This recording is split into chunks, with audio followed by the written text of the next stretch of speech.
I'm Oscar from the Bilbao Black Cats. I live in Bilbao and I've been supporting Sunderland for 2 years. How are the lads?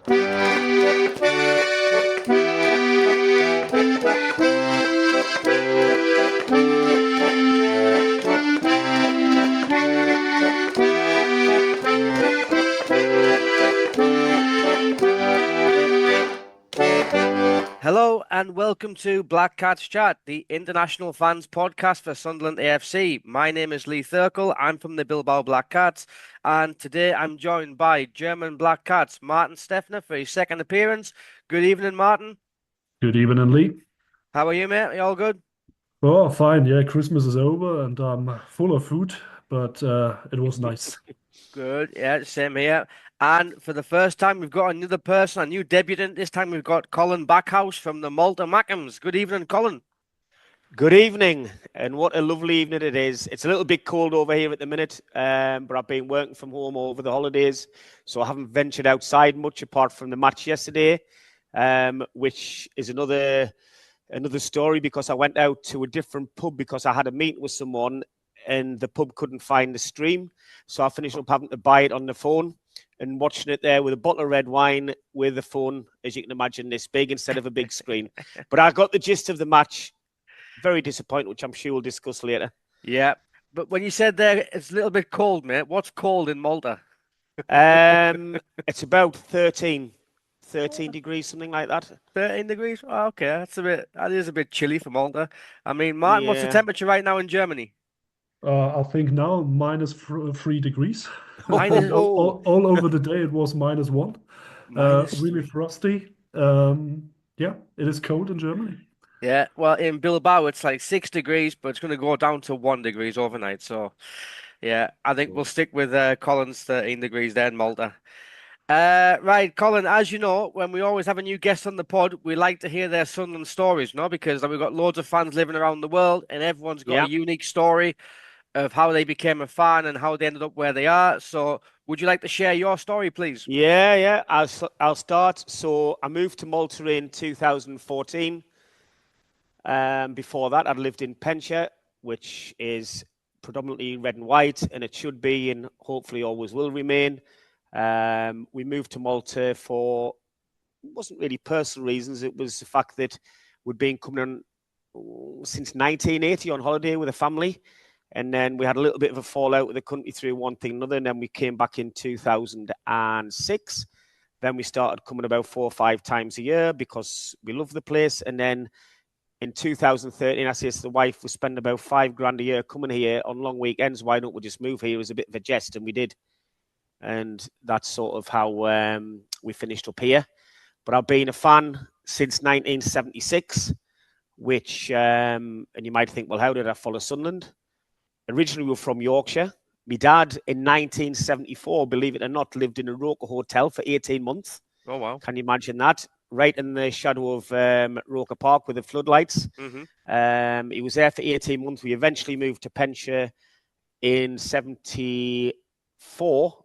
And then for my 7th birthday on 76, I think it was my 7th birthday or 6th birthday, my dad bought us a Sunderland shirt, which was actually the FA Cup final shirt. They were still selling them off cheap somewhere, but it didn't have the, I don't know if you probably don't remember, there was a cheap version without the 1973 Cup winners in. Yeah. And I actually had that plain sort of 73 shirt. The original, which, yeah. I wish I'd have kept, but obviously, you know, as years go by and you get bigger and bigger, you tend to get rid of your collection of shirts.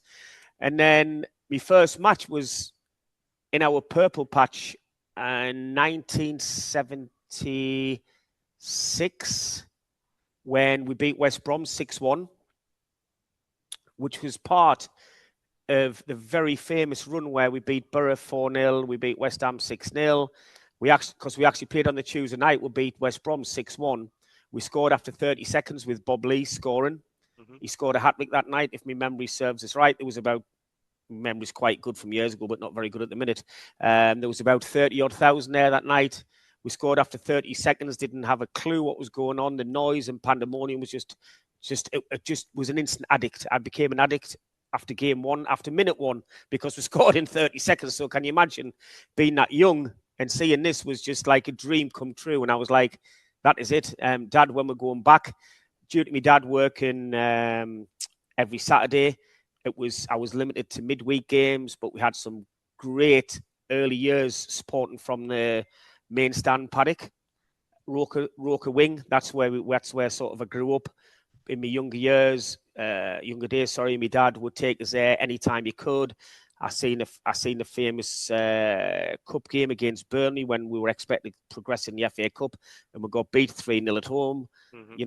These were like the early days of supporting Sunderland. And again, even when we lost, I just didn't sort of be phased. I just wanted to be there. I just absolutely love the place. Funny moments around the years as well. In 1989, I got married. And we got married in Wallsend, of all places. Literally all of the family, not my family, but the wife's family, were from Wallsend, so they're obviously Newcastle fans. So, you can imagine they were quite surprised that she was marrying a Mackem. But, like I say, I'll bring a bit of quality in the family, into the overall family. And then I chose an early wedding at 11 o'clock in the morning. And I think you probably know what's coming next. We went to we had the wedding, had the photographs, went to the reception into High Farm Social Club, and then I went to the match. My brother-in-law drove us through to the Roker end. The wife was actually still in the car in the full dress, and I just jumped out the car and went in the turnstile. We were playing Bradford City. Believe it or not, the only goal of the game was 1-0. It was John McPhail scored just as we were driving past the Greyhound Stadium. So I missed the only goal, which I was a bit peeved off about. But, these things happen. And it was just like, back in them days, I couldn't miss a game. Obviously, now there's different circumstances. But back then, in the 80s and the 90s, and even all the way through I moved here, I could not miss a game. And it sort of pees us off a bit now when I see people, I'm not going to the match on Saturday, it's raining, or it's, the wind's this and the wind. I'm sorry, but when it's in the skin and under the, if you can make it, you go. Yeah. We all have reasons that we can't go, but it gets to me a bit, when I see people, when I'm itching to get to every single game now, and I can't go. I can't go. I mean, I read your article last year, Colin, in the Sunderland Echo, which was basically said every time you got to go over, you go over 4 or 5 times a year, a season, and it costs you 850 quid. It's a lot of money. It's probably more than that, because I went to the Stoke game the other week, and to get there, I was Malta to Gatwick, taxi from Gatwick to Heathrow, bloody hell, Heathrow to Newcastle, and the taxi alone was 80 quid. The flights were, and then, I think the flights were about, I got the cheap actually, British Airways, it was about 120 quid. But by the time I'd put the hotel on, the hotel was 300 quid, and I'd stopped in Sunderland, and it's nothing fancy, just stopped in Keele Square. It's not cheap. Yeah. And then on the Tuesday, people were saying I should have gone to the Bristol City game, but I'd already planned to go to Spain. So I actually flew to Malaga on the Tuesday. So it's like it was non-stop. But costs, I think that game was, to see one game, probably about 1,100 quid. Yeah. And that's not cheap. Again, I could have a season ticket times 2 or 3 if I was living back home, but that's another story. Yeah. So talk about favourite players, past and present. I'll be honest, Quinny, I loved him. I can go back further than that, like with the likes of Gary Rowell, but people aren't going to remember these players, unless they're like of a certain age like me and, people around our age. But I love Quinny. Through the late 1999, 2000, there was a game particularly down at QPR where, I'm not joking, we must have had about 20 shots on target. I was behind the goal and Quinny scored. I can't remember how far it was in the game, but I'm sure it was about the last 5 minutes. And half the Sunderland end were on the pitch. I think I made it to the penalty spot. And I was quite fit back then, and I remember getting chased by a student running back into our end. But some of the lads weren't that lucky and that agile, and they were actually arrested. And but they said it was worth it due to Quinny's goal, because it was a superb day out. In recent years, I'm going to admit, at the minute, I don't really have a favourite player. People might find that really strange, but I don't. I like the way any player who puts commitment in. But if we're talking about recent times, I was devastated when we sold Ross Stewart. So I suppose it is in recent years. Ross Stewart broke my heart when he left. I think he made the right decision, but it just broke my heart.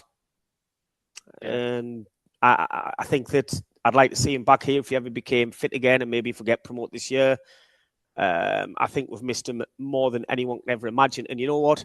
Especially in defence. Yeah. He was an absolute superb defender as well as striker. And a lot of people say we'll miss his goals, but we've missed him defensively as well. Mm-hmm. We've never had anyone anywhere near to replace him.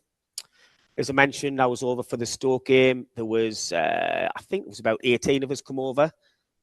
Some of them were Sunderland fans. Some of them were trying to get them addicted like us. Yep. Can you imagine taking them over in that weather? They just couldn't believe what the hell was going on. They came out the stadium and they could literally not stand up, and it was like they were getting blown all over the place. And one of the first things they said when they landed back in Malta, when's the next trip? Brilliant. So this club is unique. This club is unique. No one, unless you're behind the club, no one realises, like as an outsider, the passion shown by the fans. It's just absolutely amazing.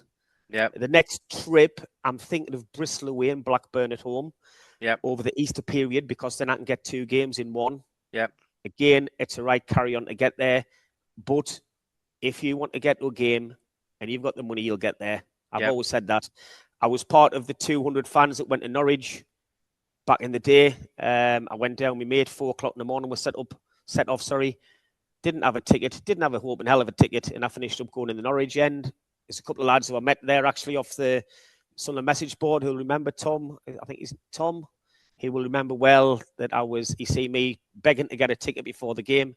I finished off buying off one, and then the lad who sold me the ticket finished up getting arrested. And I had his dad coming up to me in the home end, coming up to me and threatening me, saying, "You've got my son arrested by buying his ticket." I says, "Mate," I says, "he's old enough to know that." I says, "He wasn't saying that when he took 35 quid off us, you know what I mean?" So, we've got the away stories over the years. I could probably write a thin book, not a massive one, because I know people can write a novel on it. But I'd love to share some of the stories at the times of particular away games where we had a laugh towards the last 10 years of going to away games before I moved here. We went with Frankie Wheatley and Peter Lee, Easton and Horden lads. Yeah. Wheatley Hill, these type of areas, and they were the best lads you'll ever meet. Absolute great lads.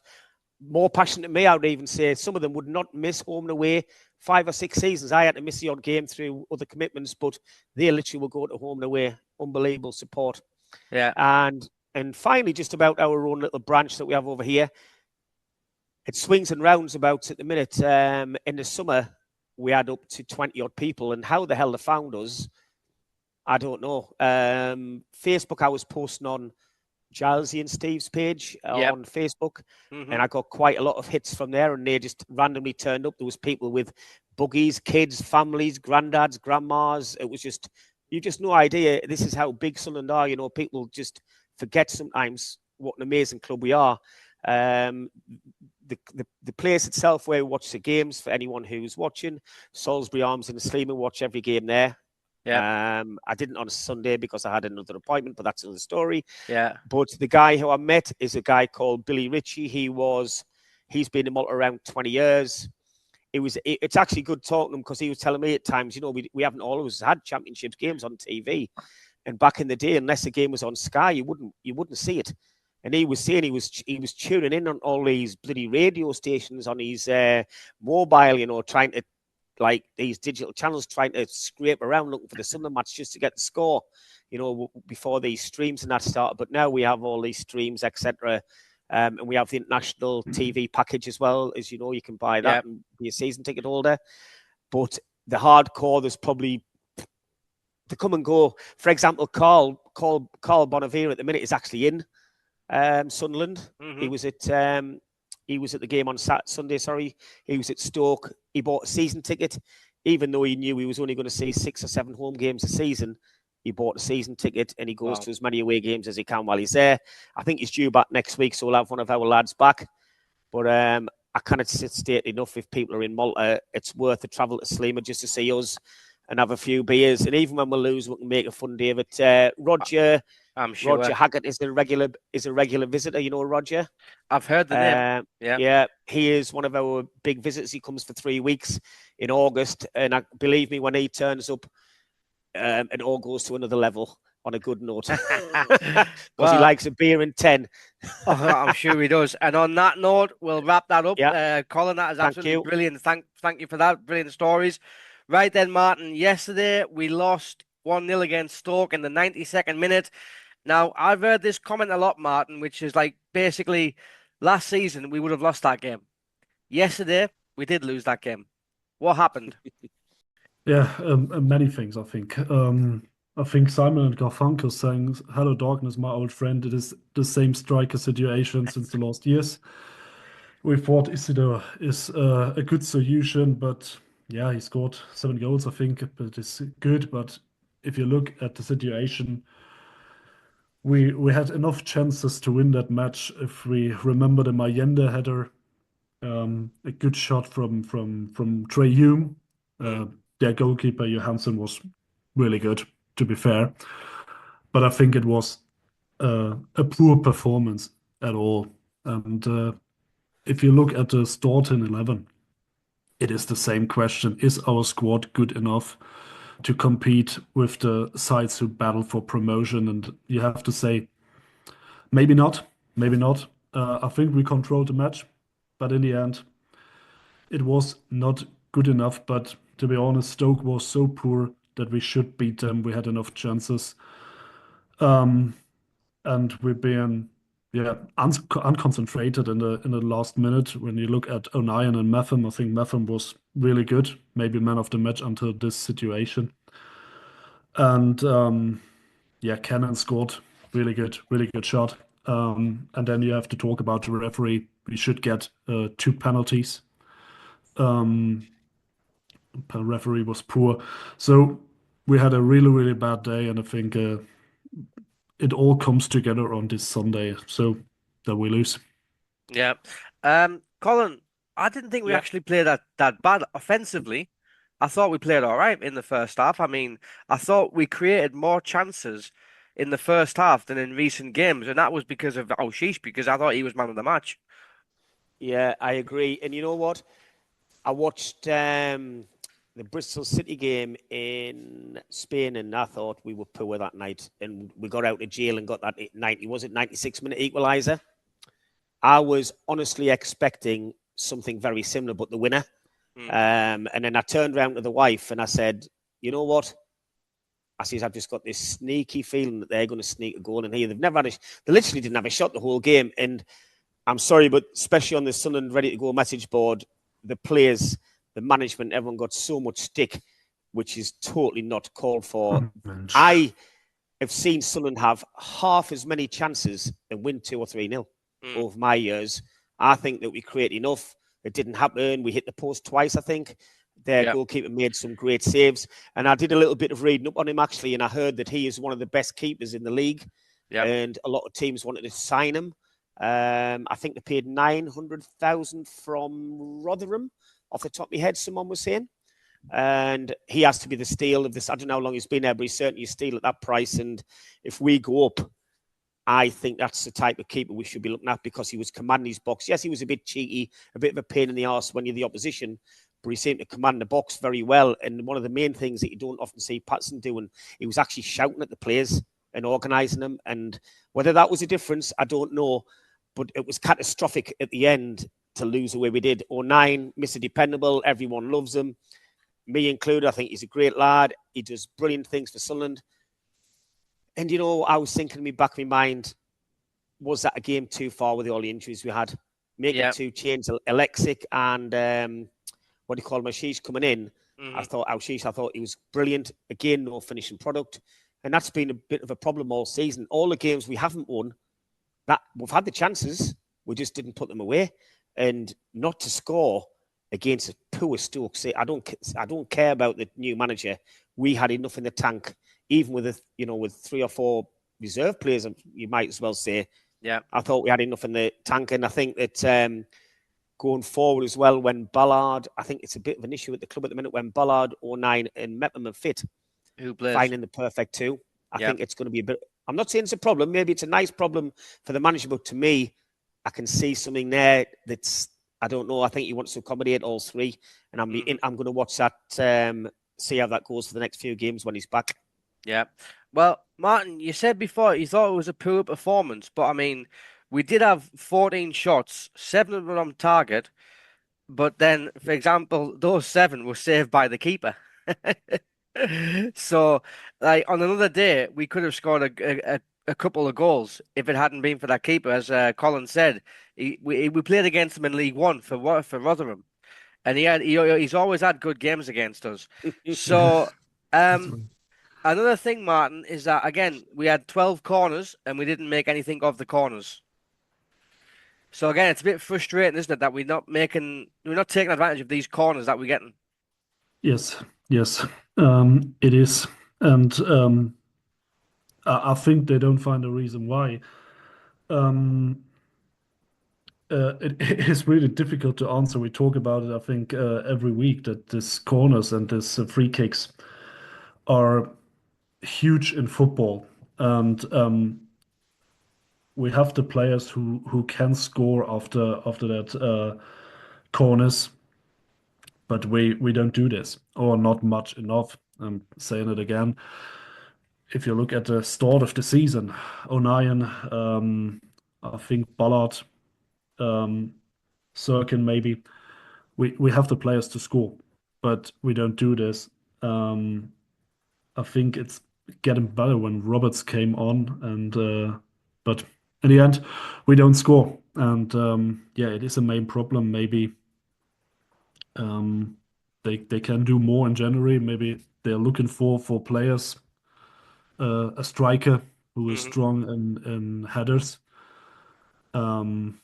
Yeah, but I think from our playing style, it is not our destination to score goals with the head. We want to Yeah.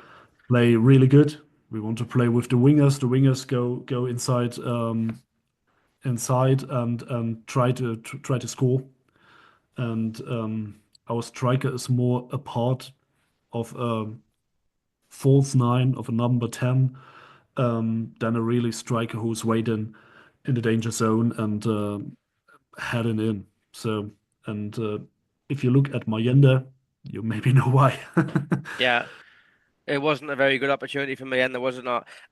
Colin, I Hmm. well, I rewatched the match back, and I thought like basically the first half we were good, then the second half, all throughout the game, Stoke were trying to get us on their level. They were trying to make it a scrappy game, and I've got a statistic which probably proves that, right? Yeah, Stoke had 20 throw-ins and we had 27. For me, that's an right. unusually high number for throw-ins, isn't it, during a match? So they just keep getting rid of the ball. Yeah, Um, Also for corners, as Martin said, corners very wasteful, absolutely disappointing. I'm sorry, but for all I said, we played well. There were certain aspects which simply weren't good enough. I mean, how can you have 12 corners? And I don't think, correct me if I'm wrong, I don't think the keeper made a proper save off a corner, off a header, or I don't think he'd made a save. He was I just think collecting the ball or just going nowhere. was the Mepham penalty appeal, was that from a corner? That was in the Yes. first half, was it?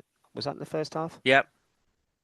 Maybe, but again, you're not going to get them away from home. I'm afraid, we're clutching at straws. We didn't need penalties. We really don't need penalties. And Martin touched on as well around goal scoring threat. I don't know what's happened to Serkin, but I think he's been terribly poor the last few games. I don't know whether it's his arm or his hand, I whatever's think it's injured. since he's become back from injury, he hasn't been the same player, has he not? Yeah, I don't think he's fully fit, but we don't have anyone else. Alessi, don't know what's happened to him really. We were always dying for him to get back fully fit and saying he will be in the team. He will be the best in the team, and he was before he was in. I think the injuries have got to him a little bit as well. And we've had a lot of games in the period of say 2 weeks. I think it was just one game too far. Let's see against Sheffield United because I've got a feeling we'll beat them. But that's me just being positive, I suppose.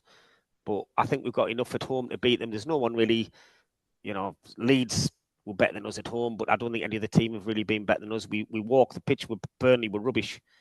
Very surprised how poor they were, but I think they've obviously, They had problems, didn't they, with the transfers and all that? Yeah, they had different team, but I just have this sneaky feeling that I just still think if we get 2 or 3 players in January that will go up in top 2, because I think that Sheffield won't stay. Mm-hmm. Their injuries are building up. That's optimistic from you, Colin, mate. Well, it is, and I think at Burnley, we've got to play them away. if we beat Sheffield United and beat Burnley away, it's back on, isn't it? I mean, I always, when my mates are negative, I says, listen, mate, I says, I'll never forget when Newcastle lost a 12 points lead. So even for 6 or 7 points behind now, anything can happen. Anything can happen. And on the flip side, under Gus Poyet, when we're 7 points adrift with about 4 games left, we stayed up. So I don't give up until it's impossible. Yeah. Martin, I got a stat which said, for example, we've conceded 21 goals this season, and 8 of those goals have come after the 83rd minute, and they've cost us points. And that brings us on to the defence and Anthony Patterson, because at the start of the season, we had what? Did we have like so many clean sheets in a row that we almost broke a record? What's happened? What's happened to the defence? Good question. Good question. I still think that our defense is on a very high level and maybe on a high championship level. We talked about Thirkell, and I agree with you both. He is terrible since he came back from injury. Maybe that is a point. I know it is our style that we let our young players as long play as they can. Daniel in the first championship season, Job last year, Yeah. and we're doing it this year again with Mumble, with Watson, with Rick, with Thirkell, and they're all injured. We should be maybe more careful about these players because for Rick, for Mundell, for Watson, it is their first full championship season. And we talked about that they need a rest. So I don't know if we are not concentrated enough and why it happened, or if we get nervous. I think Trey Hume is also an example. He was brilliant at the start of the season, but now he has his matches when you think, oh, he need a rest, and this maybe 90 minutes now in that way football is. You always play a minimum of 4 minutes of extra time, maybe, but most of the time more. And maybe this is too much for the players. And this brings us automatically to talk about substitutions again. I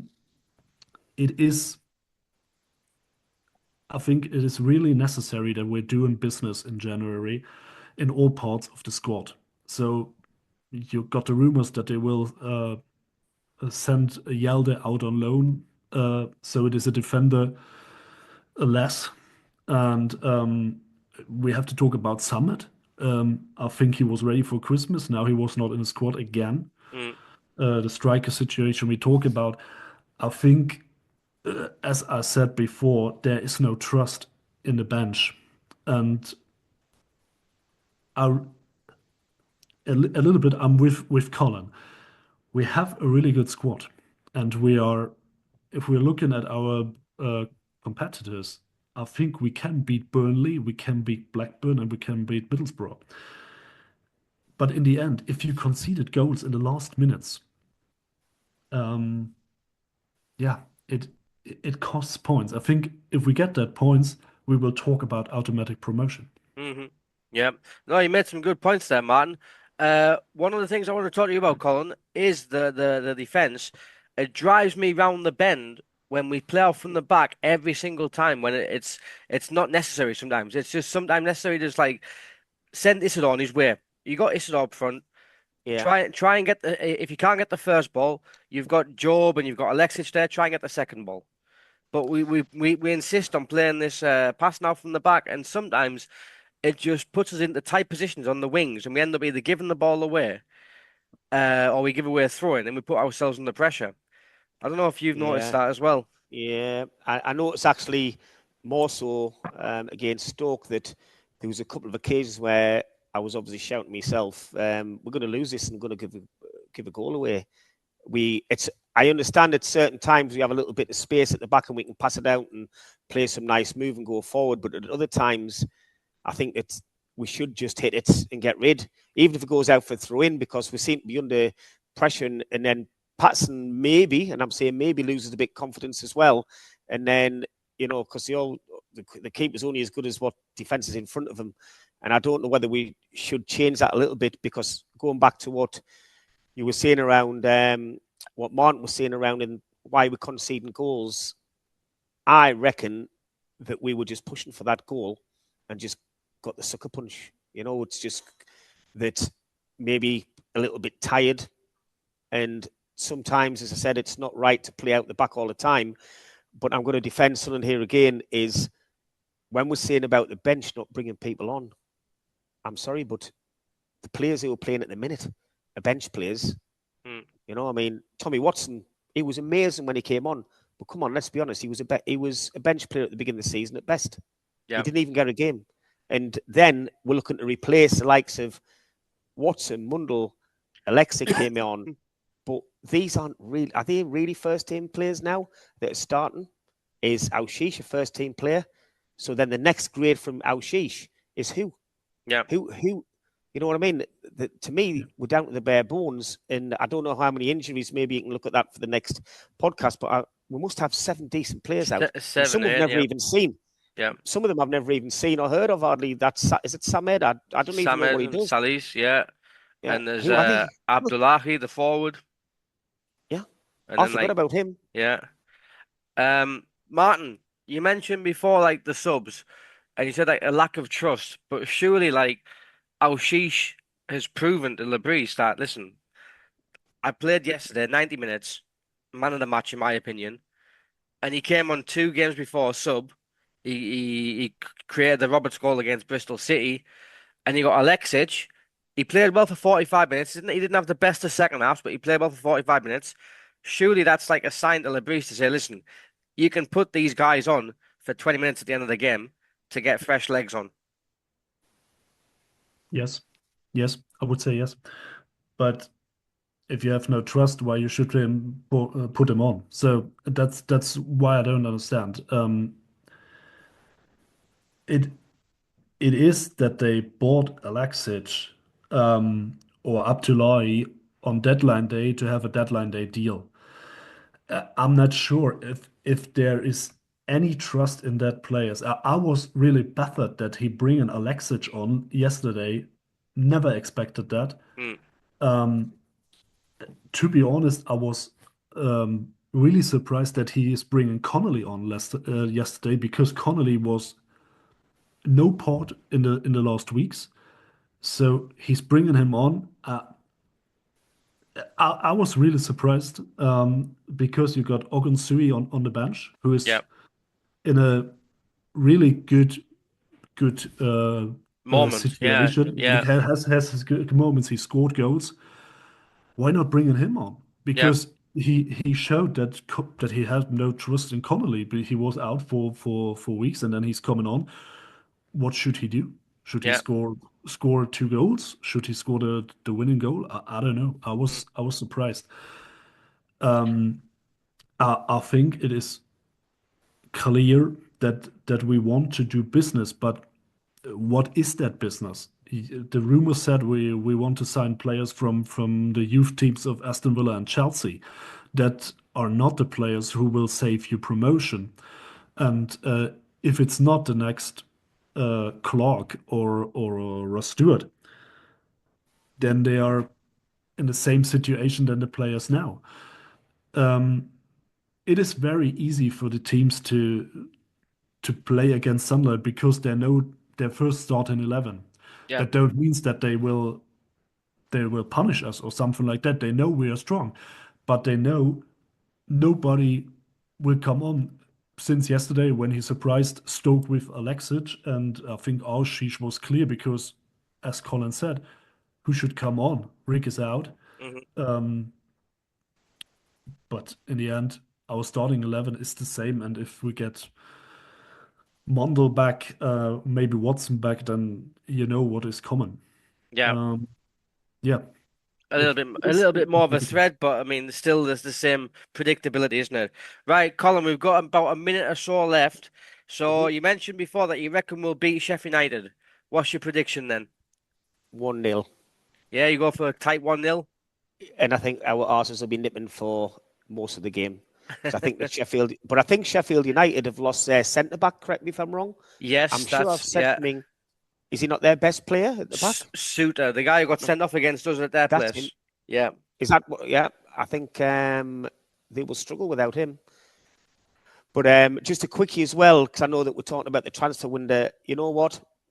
I think our squad is that big. Obviously, take away the injuries, and I'm not convinced we need to add that many players. I think we need to work on getting the bloody ones fit and get one baller up front who can put the ball in the back of the net, some big bustling brick shit house, and that is all we need up front. And I think once all the other players are back, I think it'll take care of itself. Well, fingers That's just crossed. my opinion. Fingers crossed we get him right. So you're going to go 1-0. Martin, we've got about 20 seconds left. So prediction. I'm very positive. I'm saying a draw 1-1. A draw. I'm going to go Let's for a see. draw as well, but I'm going to go for a 0-0.